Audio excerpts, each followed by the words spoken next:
I cannot fully explain it. I didn't lose any weight. It's not that I dropped 2 pounds and I was like, okay, now I am lighter. But I felt lighter in my chest, lighter in my movements. It was almost like I had, and maybe that's what it was, because that's what they say can happen. Emotions makes your body tense.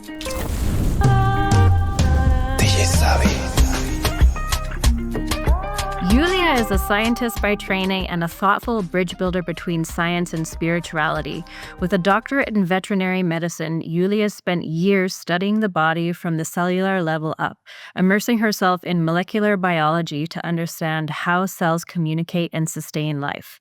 A deeply sensitive person by nature, she carried alongside her academic work a deep curiosity about spirituality, meaning, and the subtle inner experiences that don't always fit neatly into existing paradigms.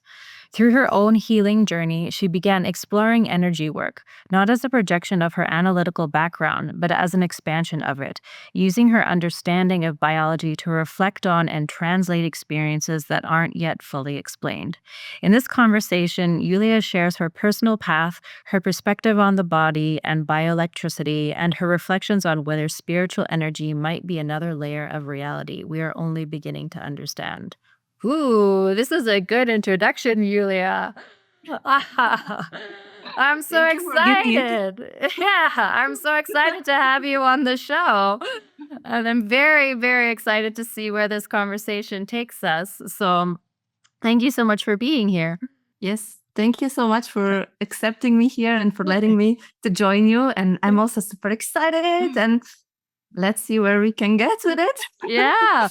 So this was a pretty amazing introduction, but why don't you give us a little bit of a background on your history of, coming from the sciences and now you're working in the spiritual area. And so why don't you tell us a little bit about that journey? Yeah. So, well, like you read there, my background is almost purely scientific. I was raised with this mentality that you have to study hard and you have to reach the highest degree possible so that you get a good job. Like many millennials have Yeah. been raised. So I went to high school. Then I went to university. I became a veterinarian officially. That's what I finished. And then, because I realized that I am way too emotional to actually be and work as a veterinarian in a clinic, I thought, well, I can go for a PhD. Then I don't have to deal with sick animals. So I did, and I went to a PhD, and I finished that PhD about a year ago. So that I was really trained throughout my life to become a researcher, to look at things logically. And I forced myself to do that in a way so that I can understand what's happening and I can advance with my studies. But I've also always been very sensitive and very emotional. And even my mother tells me that when I was young, I used to cry at cartoons whenever like a cartoon character would get hurt. I was there like sobbing and crying. And I've also, thinking about it, throughout my life, I had an inclination towards spirituality and towards magic and the unknown and the stories of like fairies and all the sci-fi and fantasy movies. As a child, I was fascinated with them. And as I grew up, I started looking into religion. Somewhere in high school, I decided, I was raised as a Christian, and somewhere in high school, I decided to do a very big dive into religions. And I said, you know what? I'm no longer a Christian. This doesn't fit with me.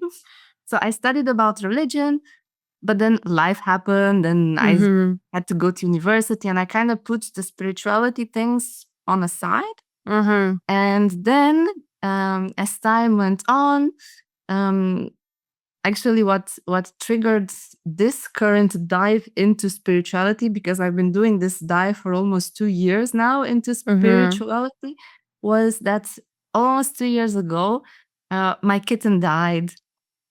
And even though I only had him for like 8 months, but he got sick. It's I'm not gonna go into details. It's a specific disease for kittens, Mhm. and they rarely survive. So he died, Mhm. and that just like, oh, the literal words is broke my heart, even Yeah, though it I'm sounds sorry. so cliche. It's okay. Now I am fine. I'm a lot better. But that's what triggered this need for spirituality in my life, because Mhm. after that event, I just became a lot overtaken by grief. And I Mhm. didn't had many ways to deal with grief. And I realized that I had a lot of stored grief. Also, I never dealt with that in the past either. So I realized that I need to find something else. Science and meaning and logic was not helping me in any way. I tried to breathe, I went to therapy, like I did some stuff and nothing worked. So I Mhm. was pushed to look for something else. And that's how I ended up going to a spiritual fair. I went to a medium. I paid a lot of money for a lady to tell me something about my kitten's soul. Mhm. And that was a struggle for the scientist in me. Yeah. But there was another side, another voice that was like, no, go do it, go see. So that was the event, the death of my kitten. Every cloud has its silver lining. That's what Mhm. pushed me into this direction. And it made me open up to possibilities. And it made me Mhm. accept things that in the past, as a researcher, I would have said no. Mediums, no. Um, what else? Hypnotherapy, no. Mhm. Meditation, maybe, but no. You know. So it made Yeah. me open up to this, and that was the starting point. And from that, I ended up about a year and a half after my kitten died. I ended up at Mind Valley Mhm. University, and I was still broken. I was still grieving a lot. I could not deal very well with my emotions at that time. And what happened in Mind Valley, I met Don Huang, which is a Kundalini practitioner, a Kundalini master, Mhm. and she holds energy sessions. So, up until that point, even when I was interested in spirituality, I didn't know much about Kundalini and about energy work. So, this was again Mhm. another one of those things like the scientist in me said, nope.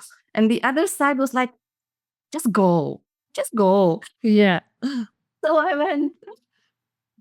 And at Mind Valley U, I had my first Kundalini experience, Uh-huh. um, which at the time I did not know how to describe. I didn't know what was happening. I was like, oh my goodness, what is this? But basically, I cried like Mhm. a baby in a Mhm. room with like another 100 people, all Mhm. experiencing the session of dawn. So I cried like a baby. Uh, I just felt like I'm releasing emotions, but I wasn't certain why I'm crying. I was just crying, Mhm. like tears were just coming out. I could not stop them. I felt like shouting, like screaming. I started feeling some warmth and tingling sensation in my arms. And at the time, I had no words for it. Mhm. Then, okay, this is energy work. Later on, I found out how to explain those tingling sensations in my arm, Mhm. but that's for maybe later. Yeah. So I experienced my energy sessions. And from there, the scientist part in me was like, okay, we have no idea what just happened. We're going to do more of this to figure it out. The Uh-huh. logical approach. Something happens, I need to figure it out. How did Yeah. it happen? Why did Yeah. it happen? And that led to me, that was in August last year. And up until the current day, I have worked with Dawn for more than 40 sessions. I have went into Kundalini energy works. I have discovered other forms of energy work like prana dynamics. I read a bit more about Reiki. I knew about Reiki before, but now I checked a bit more about it. Mhm. So that's the story that leads us to the present day, when I try to use my scientific background and my logical mind to try to explain what has happened to me in my Kundalini sessions. and my energy work sessions. And I'm going to give a spoiler for everyone listening. I cannot explain spiritual energy with science. I have tried. Up until this point, I cannot really explain it with science. But what science explains is bioelectricity, for example. We can explain how our brain uses electricity, bioelectricity. It's not just electrical current, but it's bioelectricity. Our hearts beat using the same bioelectricity. Our muscles contract using the same type of bioelectricity. So a type of energy. We produce heat, which is also an expression of energy from our cells. And if you go even deeper into the body, you have the actual, each individual cells, which in turn need energy to survive. And there's this maybe people know, there's this molecule called ATP, adenosine triphosphate. And I'm hoping I'm pronouncing it right in English because it's not my main language. So cells use energy. And then if you go even deeper and deeper and you get to the molecular level and you get to the atomic level, we have the atoms, which are the basic building blocks, basic expression of matter. That's the atom. But those are also electrically charged. We have the electrons, which are negatively charged. We have the protons, which are positively charged. So we see that we have energy all around us. The sun is a giant ball of fire, basically, and releases heat energy and blasts us into the earth. So from the big to the very, very tiny small, we see energy. So I cannot explain spiritual energy. Maybe it's not even real. Maybe it's also just an expression of the physical energy that we see around us, and we just have not been able to explain it yet. But what we can see around us is bioelectricity that keeps us alive. So that's what I want to talk about today, and to dive a bit deeper into this journey and the questions that I had, and maybe how I ended up to these conclusions and to what conclusions I reached by myself. And this is me reasoning things. So a lot of them would probably be speculations. They will be speculations, but I hope it's going to be a nice conversation, and maybe we will reach even more truths or like ideas in this topic. Well, and I think the big thing about trying to mix science with spirituality is that like what science really requires is like they need facts and they need like measuring instruments, right? So if you're going to do an experiment, you need instruments that can measure certain things, right? And it's like, how do you measure Kundalini energy, you know? So it's very hard, I think, from a scientific perspective to kind of prove some of these things, because science simply doesn't have the tools or the equipment that would be used to measure these kinds of things. So I think that's one of the reasons, and science obviously has a like, show me the facts first versus, you know, spirituality is more like believe it and then you will see it, whereas science is I'll believe it when I see it. What you said there, it's indeed very true. We don't have tools to measure this kind of spiritual energy. Like when you think about Kundalini, and when I speak about Kundalini, I speak about life energy. And what I saw is that life energy has different names in different cultures. You can call it prana, you can call it chi, you can call it Kundalini. You can just call it life energy. Maybe it's even part of the soul expression that we use. But it's still your life force. It's what keeps you alive. It's the warmth in your body. It's something, because the moment we pass and we die, the body gets cold. So there is some sort of energy in us that keeps us alive, and we know it from science that it is bioelectricity, and that we can measure. So with science, we can measure this bioelectricity. We know the mechanisms behind it. We can measure, you know, the heart currents, can measure the brain impulses. They put you under an EKG. I don't think it's correct in English, but in my language it works. Yeah. And then they measure your heart rhythm. So Mhm. those we have tools for. But indeed, when you say Kundalini, the way they describe it, a coiled spiral of energy, a coiled snake spiral of energy that sits dormant at the base of your spine. Mhm. This cannot be, science cannot explain this. This is like a type of language. It's a description that we use to Mhm. translate this life force. Mhm. And science needs a structured frame to explain it. And science is like, okay, a coiled snake of energy that sits dormant at the base of your spine. No, I cannot explain this. So Mhm. science doesn't have the tools yet. But Mhm.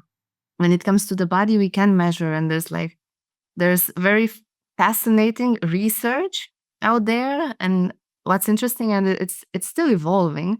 Like I was reading some days ago something about the heart's electromagnetic field, which we can Mhm. measure Mhm. scientifically. And we didn't really know about it until quite recent, but it can be measured and it's big.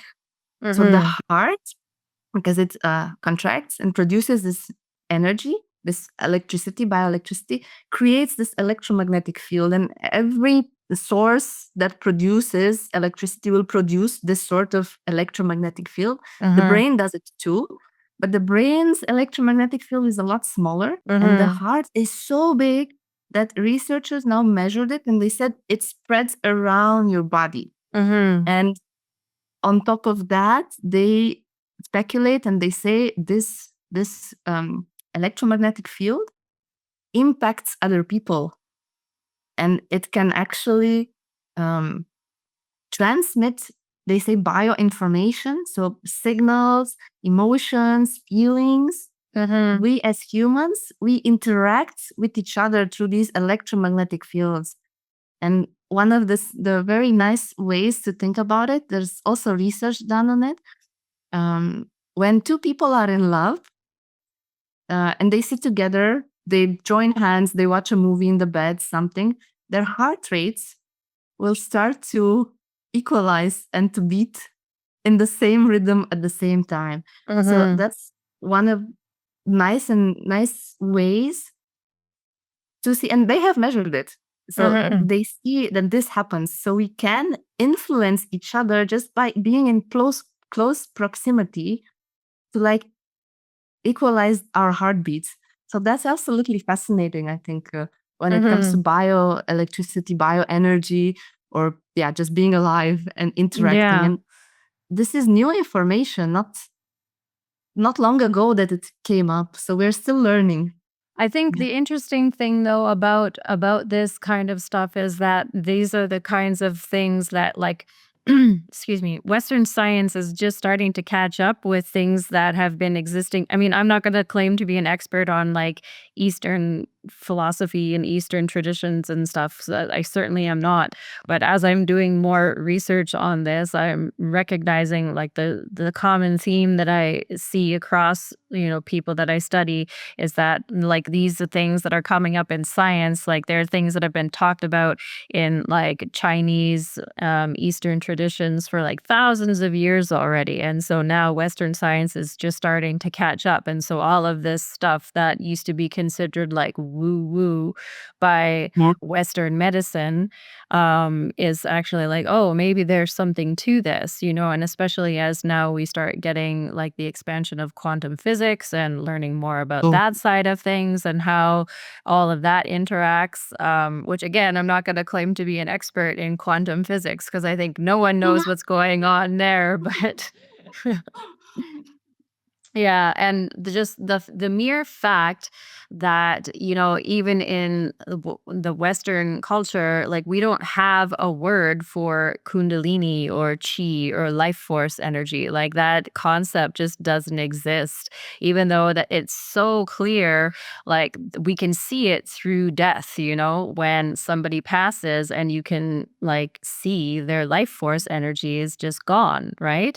And the other thing is like the fact that we are like walking biomagnetic fields, right? Like every single person, like you said. And I think that concept is lost on people sometimes. We don't really like that's what we think about when we're in science class and like, oh, here's a magnet spinning and it creates an electromagnetic field or whatever. And it's like, no, but our entire bodies do that all the time. So it's Yeah. just, yeah, interesting how none of this is really talked about in the mainstream, especially when it comes to medicine.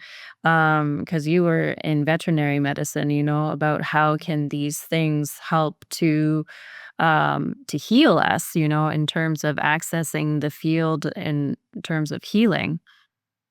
Yeah. I certainly agree.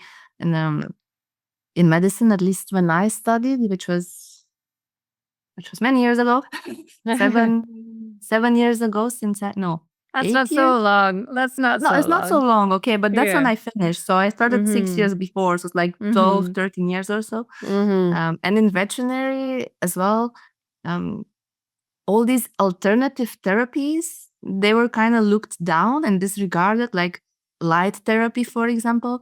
I remember I had one colleague who was 1 year older than me, and she went on to open up a practice for animals with light therapy. Mhm. And not a lot of people were on her side, like, oh, this is not going to work. But now we start to see that, for example, red light therapy seems to be very good for our brains, for our skin, for our Mhm. gut. Like, Mhm. we are learning new things. And I wanted to say something, but it just like flew away because you said about science. Ooh, yeah, it's not coming back. I don't know what I wanted to say. That's okay. That's okay. Yeah, But yeah, yeah. like and the thing about like light therapy and even sound therapy, right? Like cuz sound and light like they're all just different kinds of frequencies, right? And so when we think and I think that's also when they talk about like kundalini energy and it's like raising your vibration, raising your frequency, right? They're talking about this like frequency and that's why people who can use light therapy, which every color is obviously a certain frequency, and sound Yeah. therapy, every sound is a certain frequency. And so that's why people can do like healing with light therapy, right? Like for skin rejuvenation or gut, as you mentioned, which actually I'm doing. I've started going to light therapy, red light therapy pretty regularly.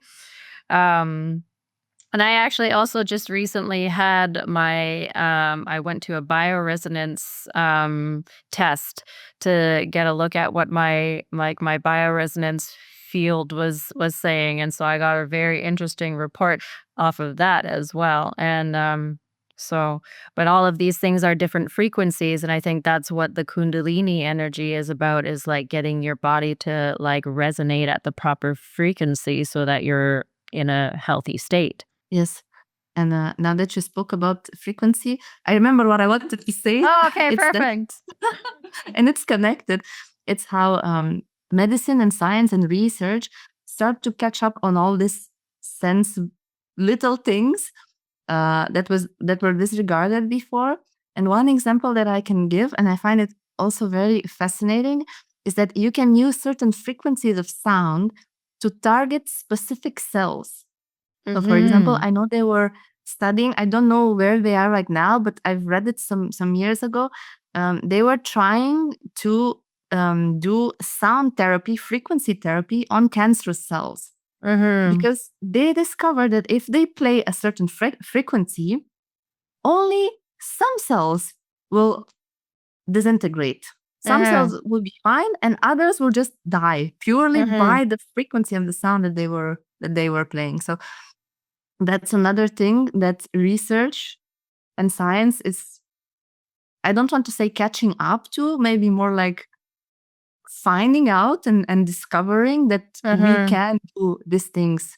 So Mhm. sound, light, and not just lights. There's a very big spectrum Well, that you can use. the spectrum is Yeah. so huge, right? So what we Yes. see and what we Yeah. hear is just such a Yeah. small portion of the spectrum that's out there.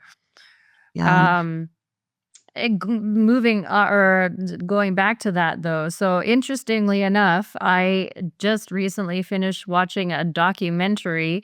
So I have a Gaia subscription, and Gaia is like they do like documentaries and films and stuff like that on like, I don't know, just interesting like alternative theories and stuff like that, right?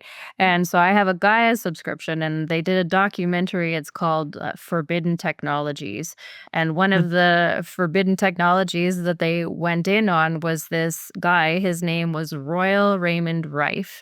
And he created these things. They're called Rife frequency machines. And the frequency machines, he actually cured cancer in 100% of his patients. 100% of his patients, because he was like doing it at a specific frequency, and the cancer cells just disintegrated Yeah. exactly like you said, right? So the concept is like, when a opera singer sings at a specific pitch, and then the wine glass breaks and shatters. So it's like the same concept, except using it on the cells in the body. But apparently, the FDA didn't like it so much, because now it was going to be impacting like their profits from, medical Mm. prescriptions and all of these things. And so they shut it down. But yeah, so this was like quite a while ago already, actually. I want to say like early 1900s. And so this was technology that we already had for, let's say, at least a century, and we just don't have access to it because the powers that be put a stop to it, because there's no profit in healthy people. Yeah.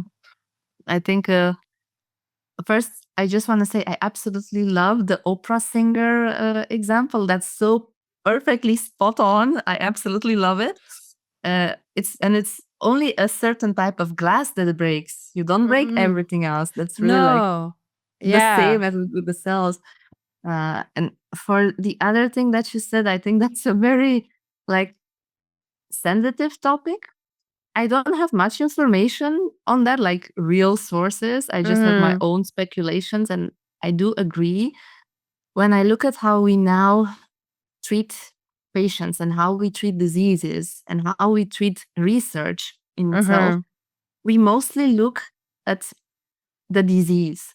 So we Mhm. study diseases, and then we try to find some sort of cure for the disease. Mhm. What I think we should do, and we should switch our focus, is instead of looking at how are we so sick, we should look at how are we so healthy, to study the healthy people, to study the ones that are the best of the best, so Mhm. to speak, and then try to replicate that. Now, of course, if you have sick people, you can sell them medicine, and a lot of the times medicine does good. Okay, cures you of something, but it's gonna hit you in another side. That's just Mhm. how all medication work. Every medication will have some sort of side effect. And what Mhm. makes them safe to use is just the dose. Mhm. I remember this. If I learn one thing in my 6 years of veterinary university, one thing that stuck to me, and I think it will always stuck to me, is this: the dose makes the difference. Mhm. Which means that if, for example, I am sick and I take one paracetamol or one aspirin, Mhm. that will lower my fever and I'm going to feel a bit better. But if I'm Mhm. sick and I take 100 aspirins, that's going to kill me. Mhm. So the dose makes the difference. And this shows you that that aspirin is not only doing good stuff to you. If you take too much of it, it's going to kill you. And it's the Mhm. same with all medication. I'm not saying that all medication is going to kill you. I'm just saying that all medication has some sort of side effect. Mhm. And then we treat people for something, but then there will be side effects in the future that we don't know and we cannot Mhm. know. Mhm.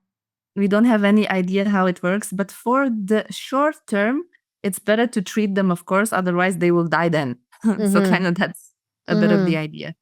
But I do think that we need to look more at how people are healthy instead of how people are sick. And why Mhm. people are healthy instead of why people are sick. Mm-hmm. Because then we would have a better understanding of what actually works instead of just focusing. It's kind of like having a whole forest and you're looking at the one tree that is sick and you're trying to fix that one tree that is sick, but you Mm-hmm. don't know why that one tree is sick. Mm-hmm. Instead of looking around and seeing, okay, how are the other trees? Why are they alive? Maybe they have better lighting. Maybe they have better soil. Maybe they have, I don't know, better genes. You just look at this Mm-hmm. one sick tree and you're trying to cure it. I don't know if that makes sense, but that's Mm-hmm. how I look at it. Mm-hmm. So that's about what you said. But I think it's a sensitive topic where we can go a lot onto a rabbit hole. Oh, for sure. Yeah, for sure. And like I definitely think that, like there's a time and a place for certain medications. But a lot of the time I think that medications they're treating the symptom of something deeper rather than why don't we try to figure out why the person is sick exactly like what you said. Let's figure out why the person is sick in the first place and then try to fix that thing rather than here's a prescription and let's Yeah, try to cover up your symptoms. And in the meantime, you're going to have 5 different side effects. So I'm going to prescribe you 5 more pills to fix those 5 more side effects. And it kind of cascades. And I think that's why, a lot of the time in older age, there are people who are on like 10 prescriptions, every day. yeah. I agree So, also with this. Uh, I don't want to say the majority or the minority, but there's a lot of doctors that just treat you for the symptom and they don't mm-hmm, look deeper to search for the cause. Like mm-hmm, I will give an example from my own life. Um, I don't even know how to call them. I have not found the medical term for it. But after I eat, sometimes I start to burp, mm-hmm, but I burp for like an hour. And it's not just mm-hmm, like burp, 5 minutes of rest, and then mm-hmm, another burp. No, I burp like continuously. And I have mm-hmm, no idea yet why. mm-hmm. And I went to the doctor and he did some tests. He ran some samples, some blood, I won't go into details, but he Yeah. ran tests on me. And then he said, everything seems fine. Yeah. That's nothing that I can do. So I'm like, yeah, Yeah. well, I still have it. It was like, I don't know why I have it. So I started thinking by myself what makes me burp. And I could, for the moment, I have not found any connection. Sometimes I eat fast and then I burp, and that makes sense. But other times I eat very slow and I still burp. Mhm. I looked at temperature of my food. I looked at types of my food. I still don't have something for it. And it's not a problem. Okay, I burp. Okay, it's not such a big deal, but it's sometimes Mhm. annoying. Yeah. And Yeah. yet I went to doctors. I did all that I could, and they were not really able to help me. And then they just said, sorry, Mhm. Yeah. kind Oh, of. I had similar experience going to a doctor for stomach problems, and they basically just said, "Oh, you have IBS," and they said, "Yeah, we can't help you." And I was like, so it kind of leaves you to your own devices, right? Where you have to like you get to a point where you're so desperate that you do start trying some of these things to try to fix it. And then, One. and that's when you have these experiences, right? Where it's like all of a sudden you're having like a Kundalini awakening and then you fix like a bunch of things that are, potentially like symptoms that you have of Yeah, whatever deeper rooted issues. yeah, yeah. No. So one thing that you did say that intrigued me was when you went for these Kundalini sessions and you were talking about like releasing emotions and trapped emotions. And so I'm wondering if any of your research, have you ever looked into, because I know that we talk about that sometimes, emotions get trapped in the body and then it can manifest as, problems down the line. And I'm wondering if you'd ever done any research into that, like how trapped emotions work. To be very honest, I didn't do a deep dive into that Mm-hmm. side of research. I can only tell you what I know from like thinking and figuring things out by myself. Mm-hmm. There are people So I've read a little bit, but I don't have a lot of experience. But I know there are people who speak about trapped emotions in the body, certain emotions causing certain stress to certain parts of the body. If I remember right, but I'm not fully certain. Grief, for example, can sit in the chest and can sit in the neck and shoulders, if I remember right, but I'm not fully certain. The thing is, there are people who say this. I don't know much about it. And then they recommend to find ways to release it, of course. And you can do this through motion, through moving. I know there were some exercises a long time ago. I looked for hips. I don't remember actually what was the emotion trapped in the hips, but they were recommending like a lot of hip opening movements to make sure that you release this energy. Now, from my experience with the Kundalini that I can talk about, it was very subtle in the sense that after I had about 4 or 5 sessions, and I cried in every one of them, and I screamed in every one of them, I felt physically lighter. I cannot fully explain it. I didn't lose any weight. It's not that I dropped 2 pounds and I was like, okay, now I'm lighter. But I felt lighter in my chest, lighter in my movements. It was almost like I had, and maybe that's what it was, because that's what they say can happen. Emotions makes your body tense. So your body stays constantly contracted. And it's not like this. It's very subtle. It's at the cellular level, at the muscle fiber. So when the emotion finally gets released, then your body can just calm down and let it out. And I've had this experience even quite recently when it was actually, I found meaning to something. It was again linked to my cat. Like a lot of my things are linked to the death of my cat. And it was about a week or 2 weeks ago, so very recent. I was looping around the event, his death, what had happened. And the day that he died, I took him to the vet. And it was 6 in the morning and I left him there. The practice was only opening at 9. So the doctor came and she said, okay, we did the emergency treatment. Now we will come back at 9 and we will see what happens. And I had to leave. I had plans that day. So I left my kitten there in the practice. And throughout the day at noon, they called me and they said, he died probably at around 9 to 10. He died. So then I felt so guilty for leaving him there alone. Somehow in my mind, I thought maybe I should have stayed, at least, be with him. The emotional parts, like maybe at least I would have been there with him. And I'm very emotional. But It's okay. okay, It's okay. It's fine. I've cried a lot, so now I can cry on a camera, no problems. Glamour crying. This is a safe space. Yes. So I looked this event and I still felt guilty, even though right now I've dealt with a lot of the grief through the Kundalini sessions, through the meditation, through just releasing, but I still had this guilt. And then all of a sudden, I thought about it. Had I not stayed with him there,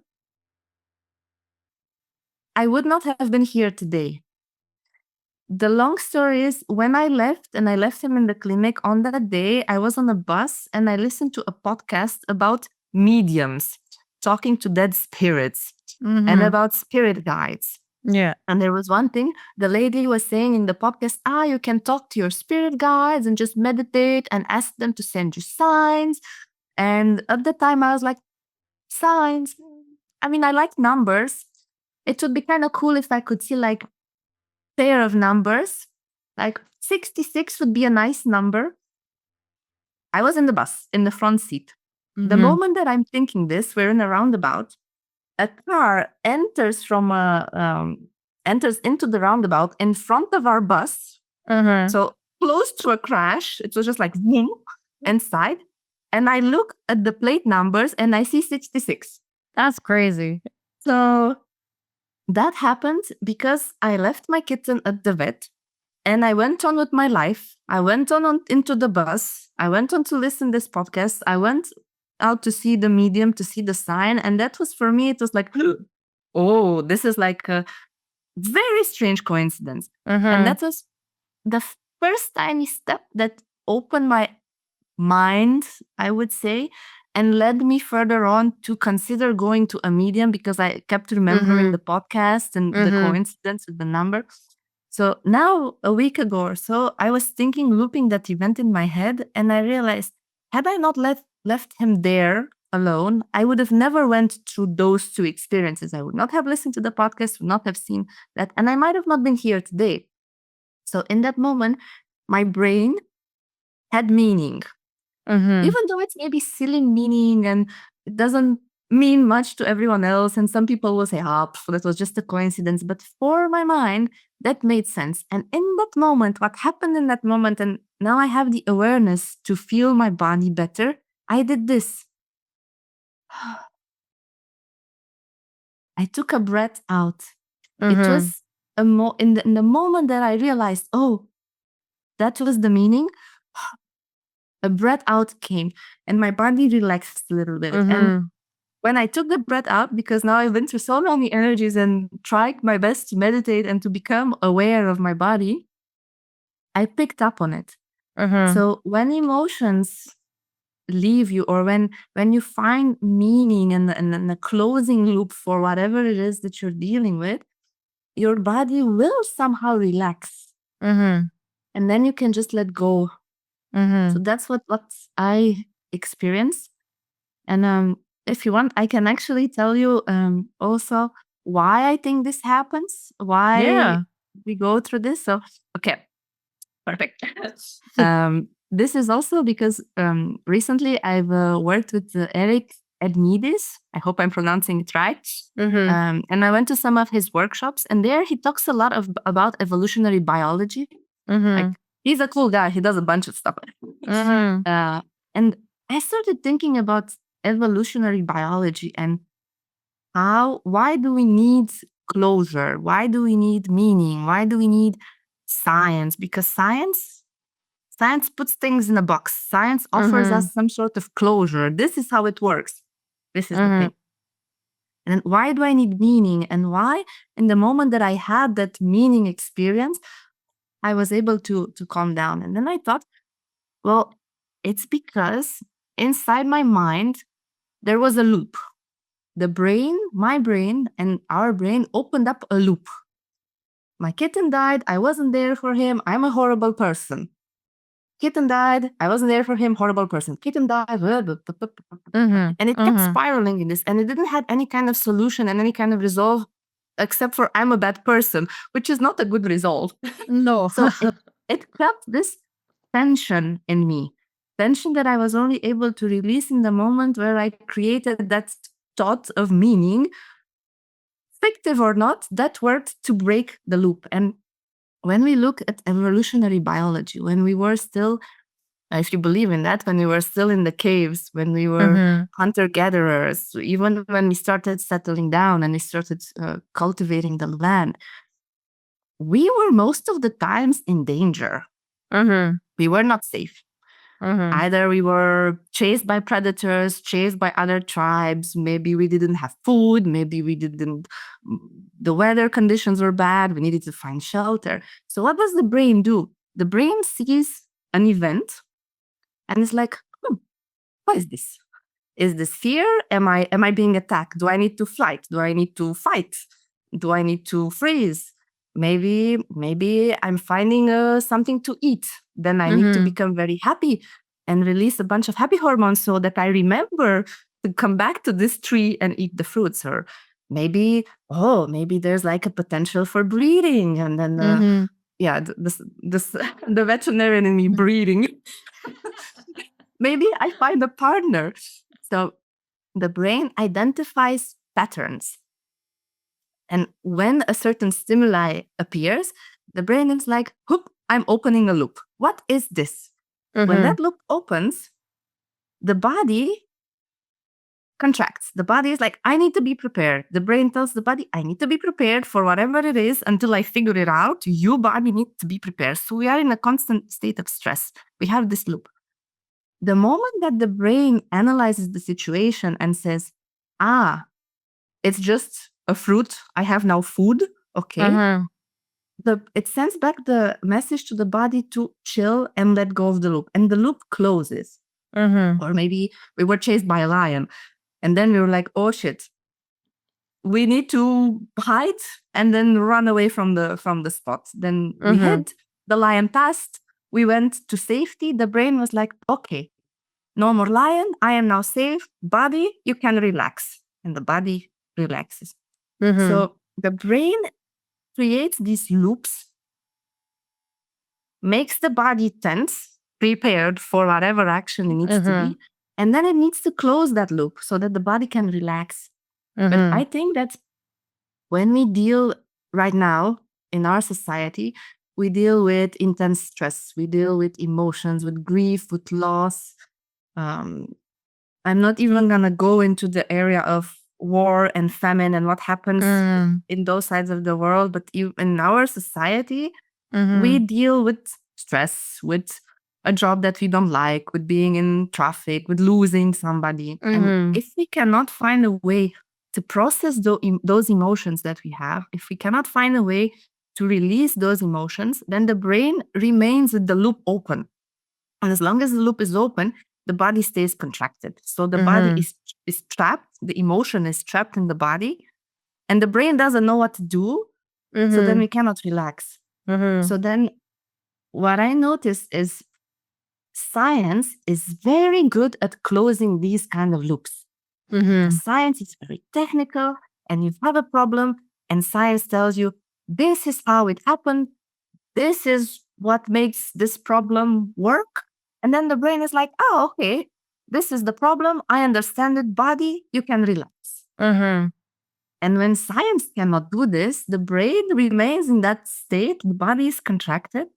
So you're either stuck or you need something else, which in my case, I discovered was this meaning, which is very like a bubble. The meaning. Yeah. When I give meaning, and meaning is not scientific, meaning is spiritual. Meaning is the opposite side of a scientific explanation. But I was able to give a meaning to my loop, to my problem, and I was finally able to relax. So I deviated a bit from what you asked for me, but I hope this makes sense. Yeah, no, I think that's a really good way of explaining it in a way that's understandable, you know? And I think one of the big problems that you touched on, you know, in modern Western society, though, is also because we have all these things that are causing us to be on edge at all times, right? And so it's like every time your phone rings, every time you get a message somewhere, and every time you're get an email or what have you, right? All these things, stuck in traffic, late for the bus, trying to catch the train, whatever it may be, right?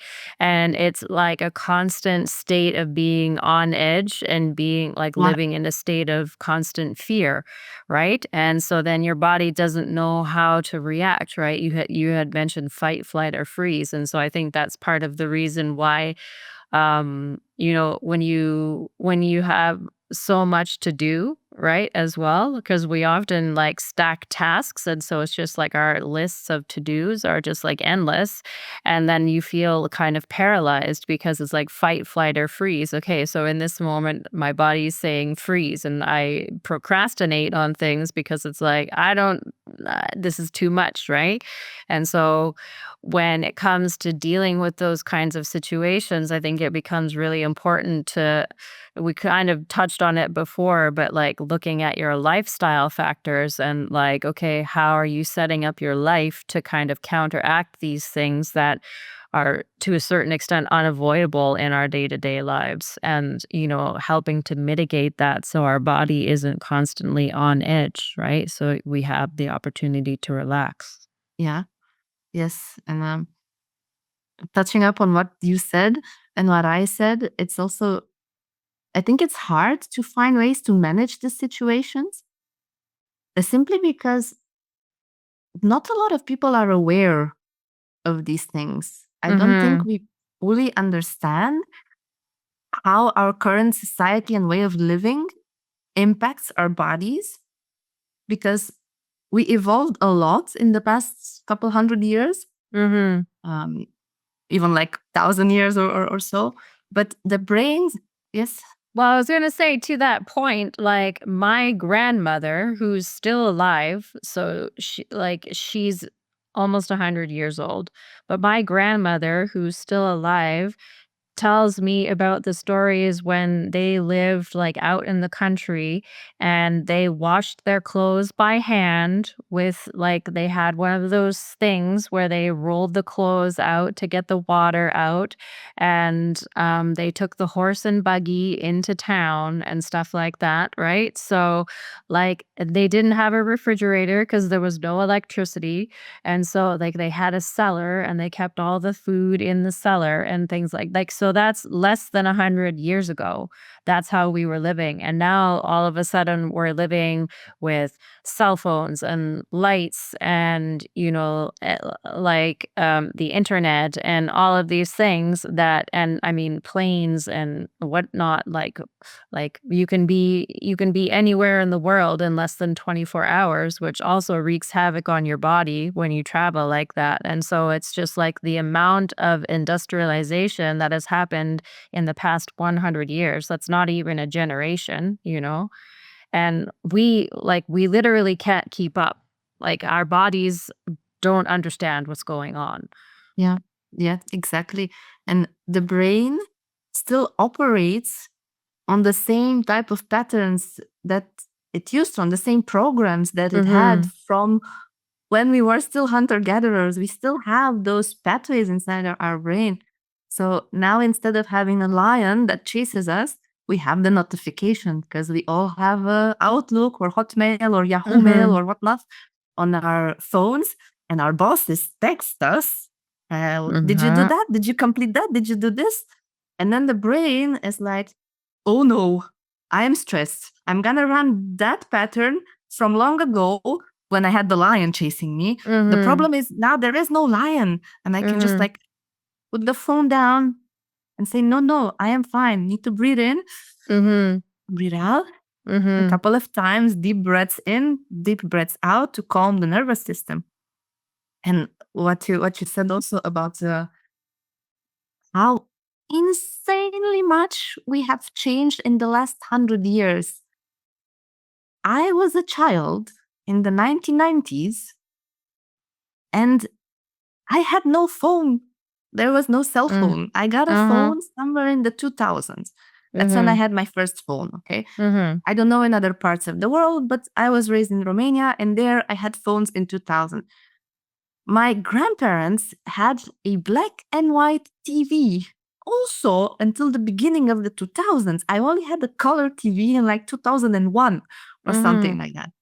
And Mhm. now I am carrying this little pocket calculator Yeah. that can It's do like a everything for me. supercomputer. It's a supercomputer. Like when you Yes. think about the original computers that were invented in like World War II, right? With the decoding computers that Yes. they had. And I went there actually. So I went to they had those, what was it called? I can't think of the name right now, but they had these people working on the computers for the, decryption, Yeah. decoding, so I also I c don't know yeah, the. I can't remember the name, but anyways, like, the computers in there, they had, like, entire rooms that were filled with these machines, like, these giant machines to do it, right? And now we have these devices. It's like a supercomputer in our pocket that everybody just has access to, like all available information that ever has been is Yeah. basically in the palm of your hand.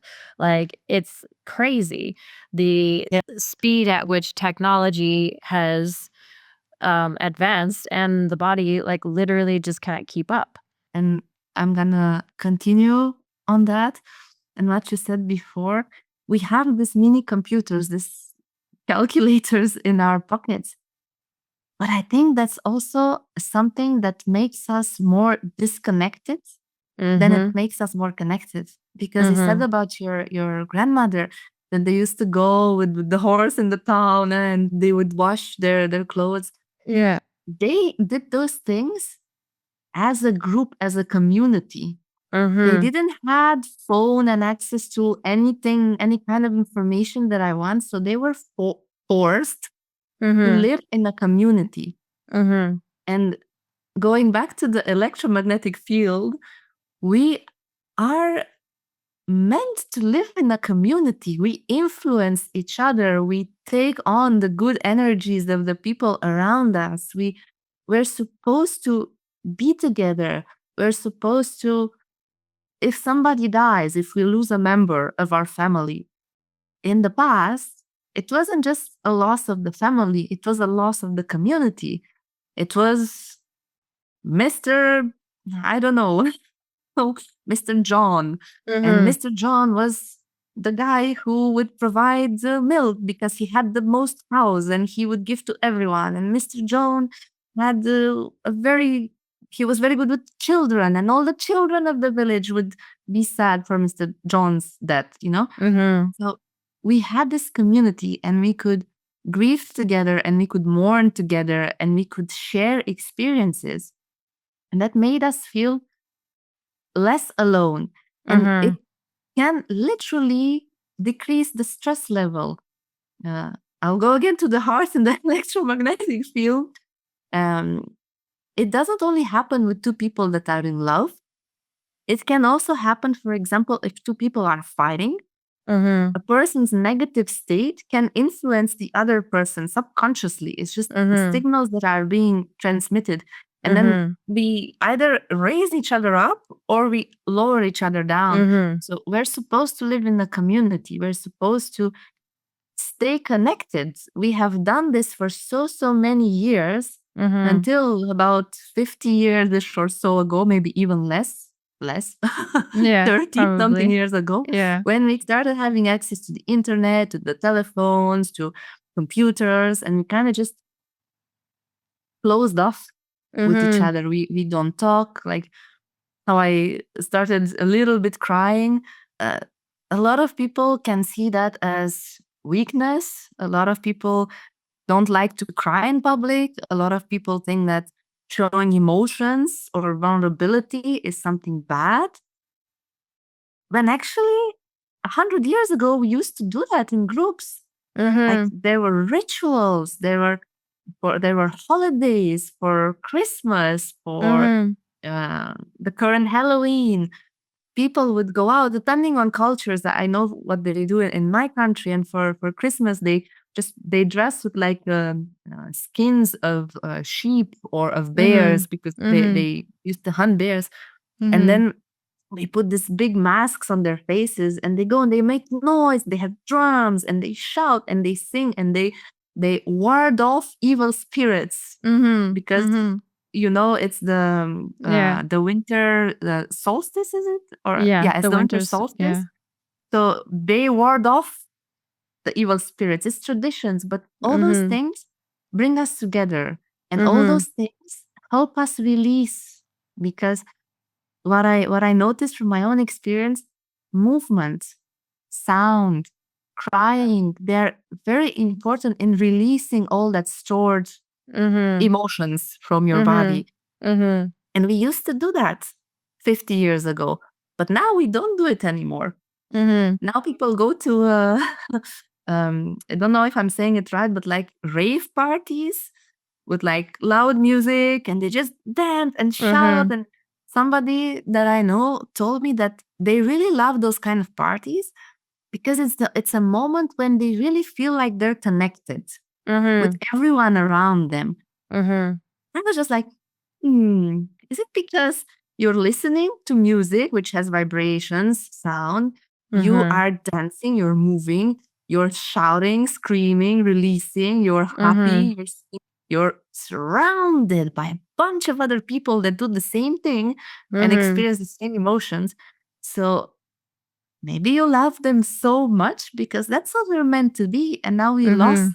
we lost this part of our life. Yeah, and I think, like, it's a cathartic release, right? Like, and so, like, I'm speaking to this, like, I'm a professionally trained dancer, but I'm also a DJ, right? And so, like, when I play music, and it's like can feel the energy that I'm getting and receiving back from the crowd, right? So, like, a lot of the time DJs talk about, like, learning to read the crowd, right? And so it's because you're trying to cultivate and create that energy that you can, like, unite the people to that, right? And so, like, music is incredibly powerful. Movement is incredibly powerful, I think, for like releasing built up things, right? But also the connection, because when you're dancing with people, you're dancing like with people, right? And you can get to that state of coherence with the people that you're interacting with. So it becomes very, very important. And people often get addicted to dance because of that. And I think it's because we've forgotten how, or like the importance of, going through this release process, releasing these emotions. Yeah, I completely agree. I think that too. Mm, I experienced that release at Mind Valley, in a room with another 100 or so people, and then a lot in my own room at home doing the sessions online. Mhm. And I heard you say something, and I really want to jump on that train and say something. You said how DJs are learned to feel the energy of the crowd. Mhm. And because you used it, I want to jump on that train of how we actually use this word energy so many times in our daily lives. And we use it, but when somebody tells us, oh, spiritual energy, we dismiss it. We say, no, no, no, no, Mhm. no. But you just said it, reading the energy of the room. I'm going to give another example. When we eat, we're super hungry. And what do you say? Oh, I'm so hungry. I need to eat to replenish my energy. Mhm. Or when you're super tired, you need to go to sleep and like, oh my God, oh, I am so tired. I have no more energy. I cannot do this last task that I have to do. I'm just gonna go home, lay in bed and sleep to get Mhm. my energy back up. Mhm. I'm gonna give one more example, which I absolutely love. Um, Children. My boyfriend has a sister, and his Mhm. sister has two very beautiful young kids.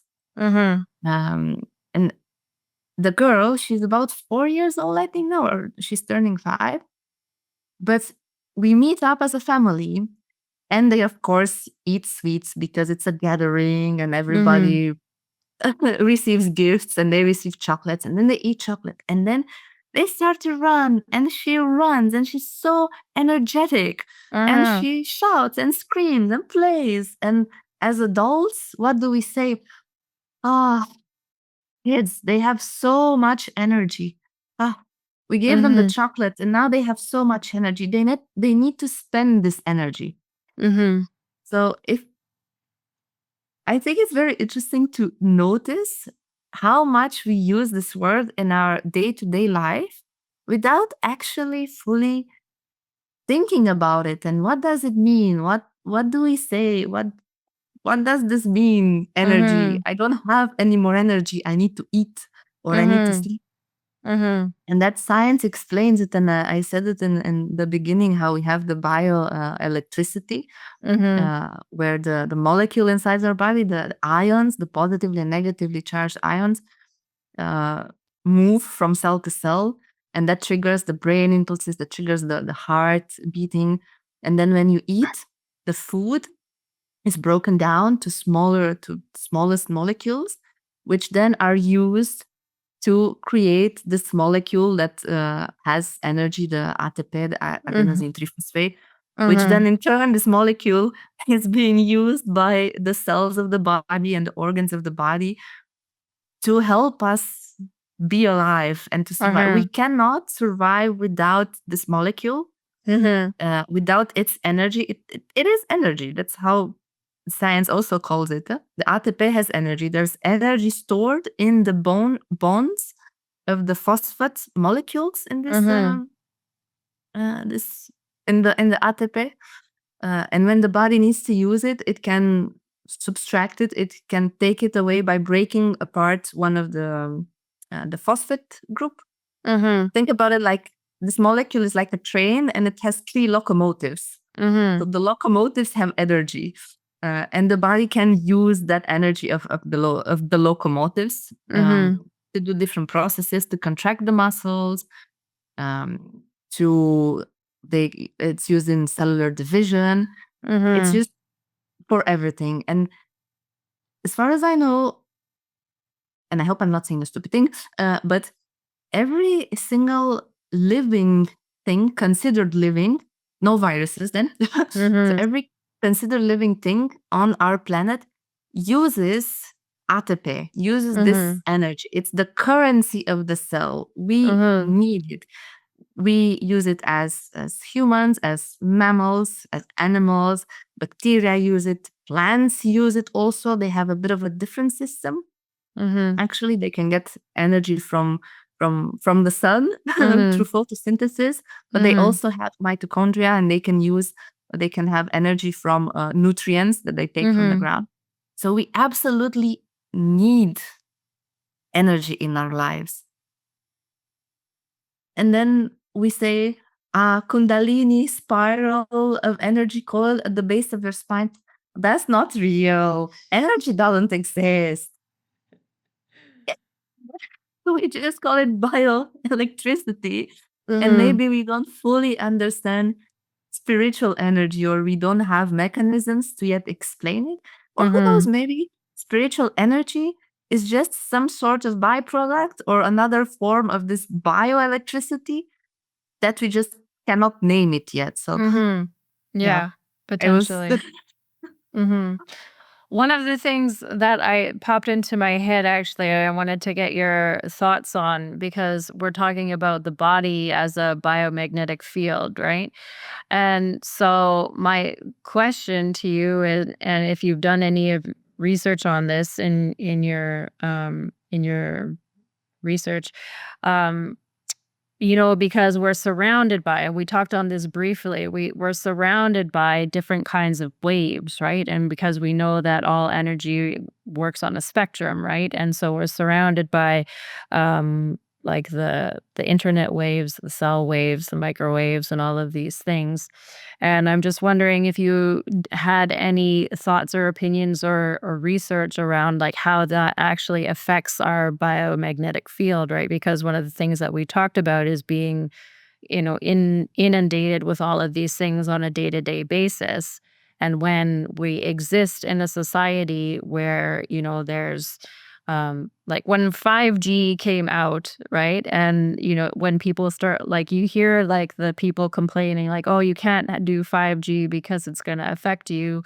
And at that time, I was like, what are these people talking about? That sounds crazy, right? That these, like, you can't, like, but anyways, and now because I've learned more as well about, the body and the system as a biomagnetic biomagnetic field, and I'm kind of like, probably it's not so great for us to be like holding cell phones to our head and like sitting like in houses that are filled with Wi-Fi at all times, and cell towers all over the country basically. So I'm just wondering what your um, thoughts are on that.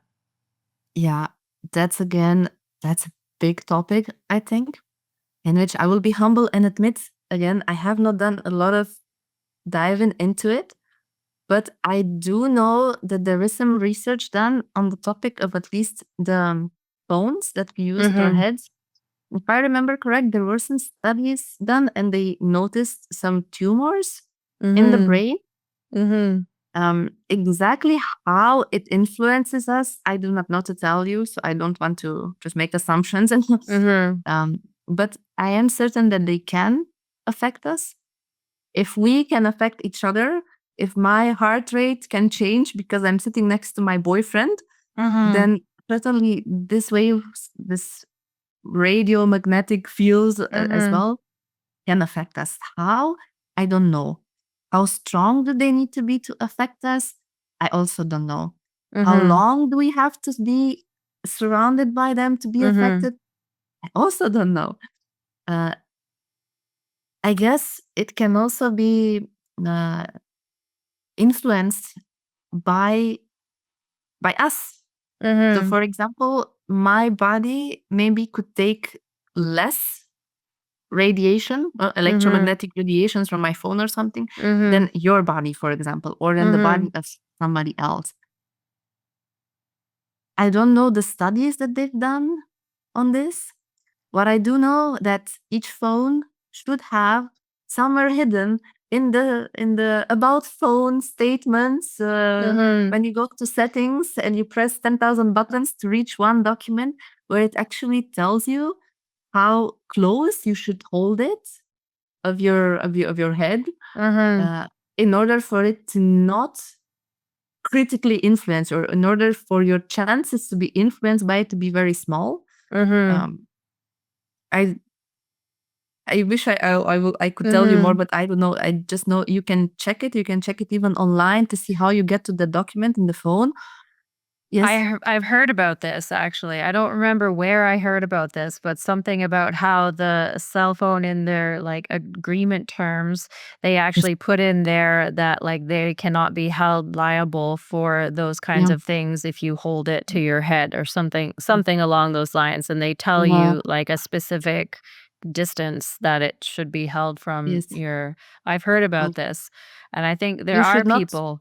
put it like this. No, it should always No. be apart. It's like a few centimeters of one, two, Yeah. three. I don't know. It has to be Yeah. away.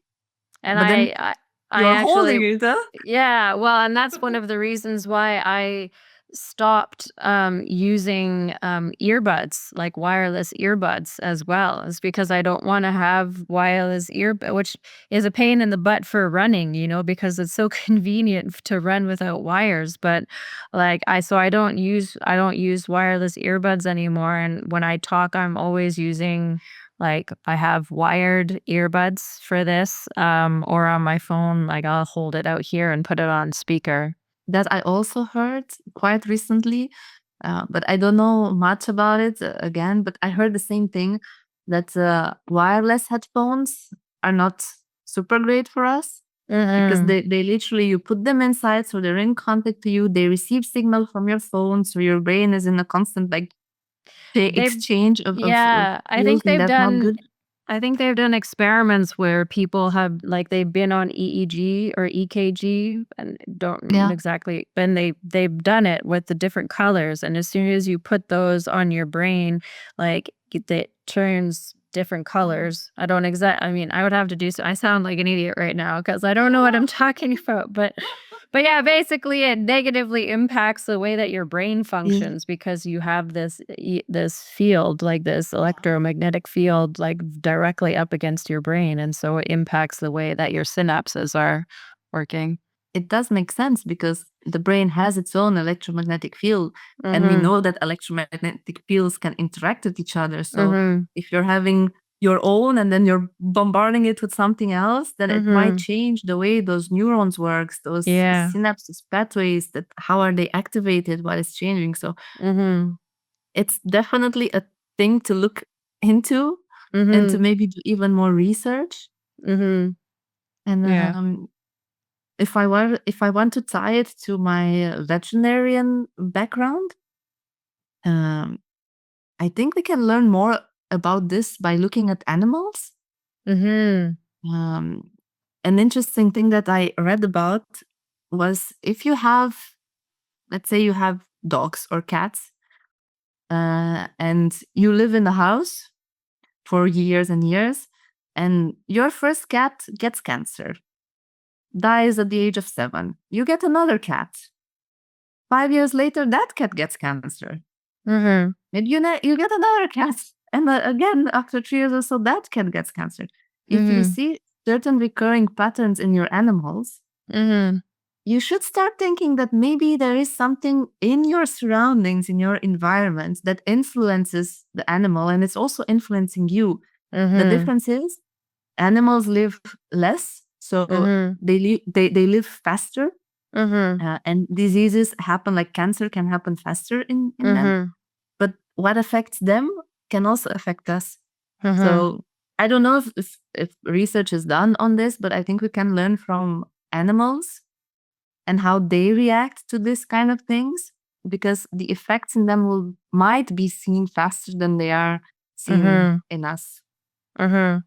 Yeah, but Yeah. I don't know how this could be done practically, because also animal rights come into play. And if somebody who is into animal rights right now hears me, they will probably say, oh, no, which I agree. I don't want to hurt animals, but it's something that we can think about how it affects us and how it affects the animals around us. If we see some changes, and we don't have to do experiments, but like I said, the example with the cats Yeah. and the cats. If you If you start to keep see something seeing a recurring recurringly happening, pattern. Yeah. you have to start thinking, okay, am I too close to the nuclear power plant right now? Yeah. Is something happening? Yeah. What is this?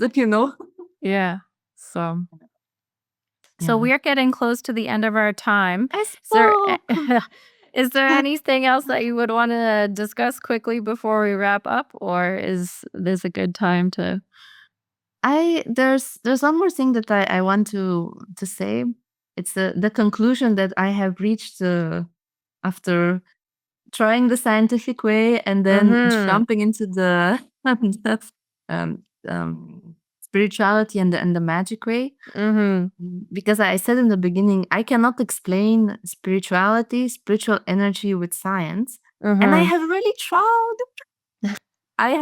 When I started my journey, I talked to people and I told them what I'm experiencing, and I said, I don't know what this is, but I want to talk to people about it, but I don't know how to talk to people about it. And many people said to me, well, you know research, you're now into spirituality, so you can be the bridge.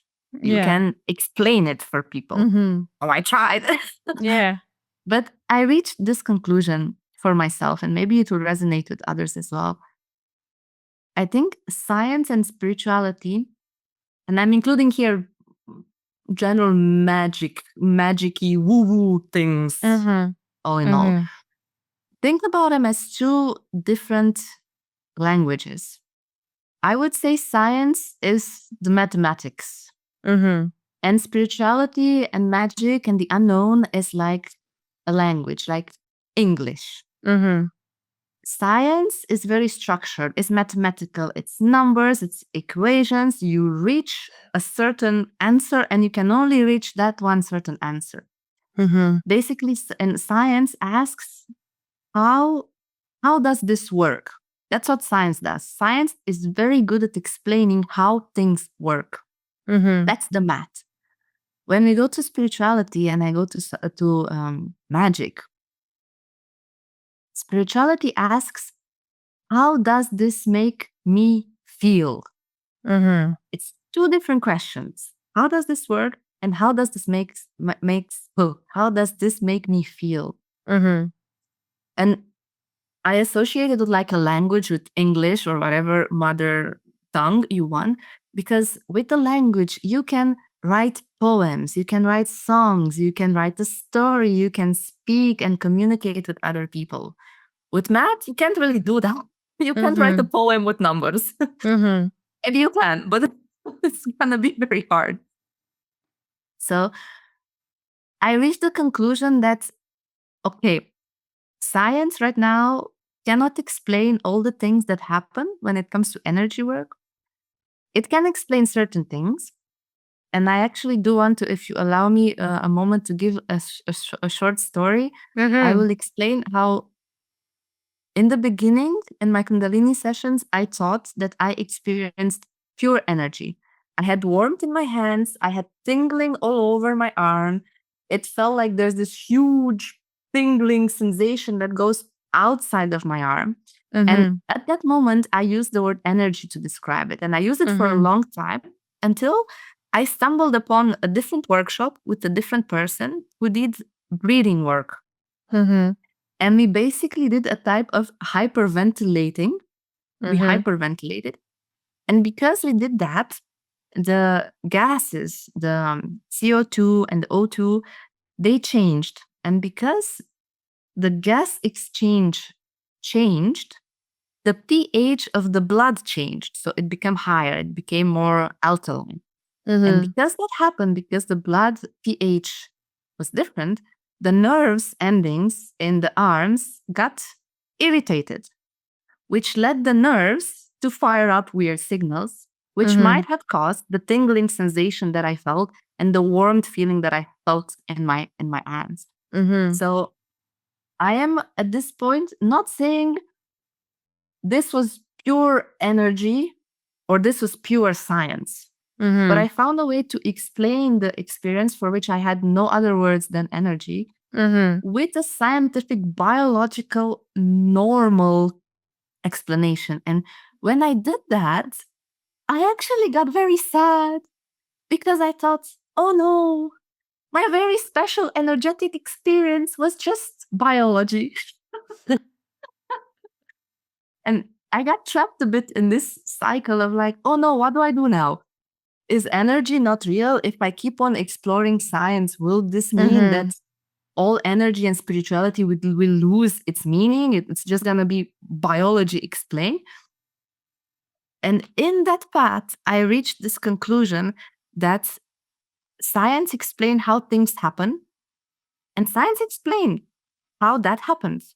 Mhm. But just because I now know that I most likely hyperventilated because I was crying, I was sobbing, Yeah. just because I hyperventilated, got higher pH in my blood, got my nerves irritated, and they fired randomly, does not change the fact that I had an experience which carried meaning. Mhm. I could cry. Mhm. I don't know what happened. I released the emotions that I remembered memories from when I was a child and I would cry for them, or tears would just come and I had no idea why. So I have an experience that I explain with science, but it did not took away from its meaning. Mhm. And then I thought about this analogy, a sunrise. We know how it happens. We know it's because the earth turns and it turns around and the sun starts to rise basically because Mhm. the earth turns. We know about light diffraction and light scattering, but that does not make the sunrise any less beautiful. And it doesn't take away from the meaning that we attribute to a sunrise, which could be Mhm. the beginning of a new day, the exiting from the night, new light, you know. Mhm. We give experiences meaning. Mhm. And just because we can explain them with science doesn't mean we take away from that meaning. And that led me think and come up with this analogy that science explains how things work and spirituality asks us how things makes us feel. Asks Mhm. spirituality asks, how does this influence me personally? What are the feelings that I'm feeling? What awareness should I gain from this? What are the emotions that trigger this? What is the memories that came back to this? So this is what I want to end up a little bit on, this idea that perhaps for the moment we don't need to be so focused on explaining how spirituality works in general.